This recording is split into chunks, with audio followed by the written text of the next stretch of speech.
যশোরে মির্জা ফখরুল ইসলাম আলমগীর যা করলেন এবং বললেন, সবচেয়ে যদিও মনে হবে এটা অত্যন্ত রাজনৈতিক কথা, যেটা না বলে তো উপায় নেই। আওয়ামী লীগ কখনোই গণতন্ত্রে বিশ্বাস করতো না।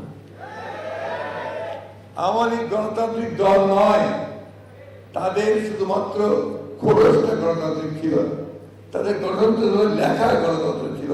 তারা কখনোই গণতন্ত্রে বিশ্বাস করে না।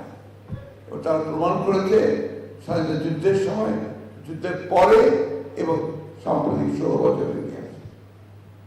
এবং সেখানে তিনি অসুস্থ হয়ে গেছে, তার জীবন মরণ সমস্যা হয়েছে। বারবার আমরা চেষ্টা করেছি, শেখ হাসিনাকে বারবার আমাদের প্রতিনিধিরা গেছে, ডাক্তাররা গেছে, ডিপ্লোম্যাটরা গেছে, কূটনীতিকরা গেছে, যে তাকে চিকিৎসার সুযোগ দাও, তিনি নেন। আজকে সেই অসুস্থ অবস্থায় তারা সশস্ত্র বাহিনী বসে নিয়ে গেছে। আমি তাদেরকে আন্তরিক ধন্যবাদ কৃতজ্ঞতা জানাচ্ছি। তারা এই ঘটনার মধ্যে দিয়ে বাংলাদেশে একটা নতুন সম্ভাবনার দিক উন্মোচন করলো, এটা আমরা মনে করি। জনগণের মুখে জনগণের দাবি মেনে নিয়ে তিনি কেয়ারটেকার গভর্নমেন্ট সিস্টেম চালু করেছিলেন, যেটা এখন প্রমাণিত হচ্ছে যে এটাই একমাত্র পথ বাংলাদেশে এই অ্যাডভান্স পলিটিক্যাল যে কালচার, সেটার মধ্যে এই একটা নির্বাচনকালীন সরকার, একটা নিরপেক্ষ সরকারের মধ্যে নির্বাচন হবে, সবচেয়ে উত্তম। আমি না এখন সবাই বলতে শুরু করছে, সম্ভবত নির্বাচন সংস্কার কমিটি তারা এই প্রস্তাব নিয়ে আসবে। তাই বন্ধুগণ, আমি বক্তব্য শেষ করছি।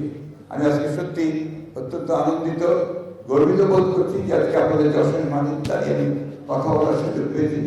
আমার বারবার তরিকুল ভাইয়ের কথা মনে হচ্ছে, বারবার আরো অনেক ভাই আছেন যারা এখানে এখন নেই, তাদের কন্ট্রিবিউশন আছে। আর আমাদের ভাবি, আমাদের ছেলে আমি, তারা এই কাজগুলোকে আপনারা সবাই মিলে এই কাজগুলোকে সামনের দিকে এগিয়ে নিয়ে যাচ্ছে। খুলনা বিভাগীয় ভারপ্রাপ্ত সাংগঠনিক সম্পাদক যারা বাণিজ্য সমিতির সম্মানিত নেতৃবৃন্দ, এর মধ্যে আমরা অনুষ্ঠান শুরু করতে যাচ্ছি।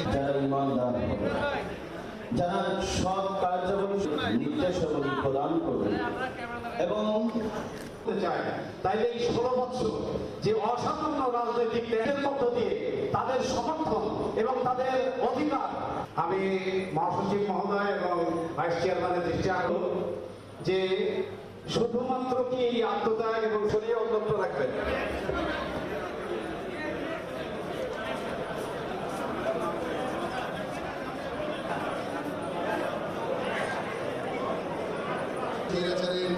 বুলেটকে আলিঙ্গন করেছেন, আত্মসমর্পণ করে নাই।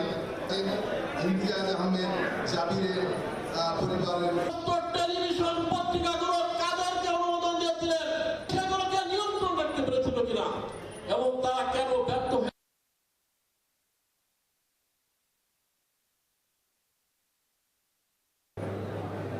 খাওয়া তো আলাদা। হ্যাঁ, ওরা জানে আবার।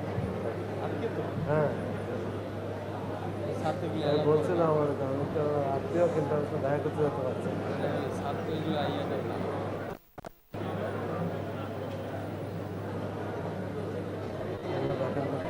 আত্মীয় আসতেছে।